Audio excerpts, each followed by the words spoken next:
Hello everyone, today I will show you how to turn on the notification only for important emails in Gmail.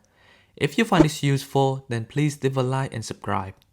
So first you need to go to Gmail and then go to the three bar at the top left. Scroll down until you find settings, click on settings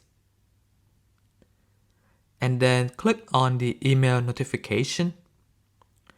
So right now mine is set to turn on the notification only for high priority email, and if you don't have it turned on, then you can click on it and this should make sure that you're only getting the notification for important emails. And if you want to turn on the notification for all the email, then you can click on new email. But this is how you would change the notification category in Gmail. And if you find this useful, then please leave a like and subscribe.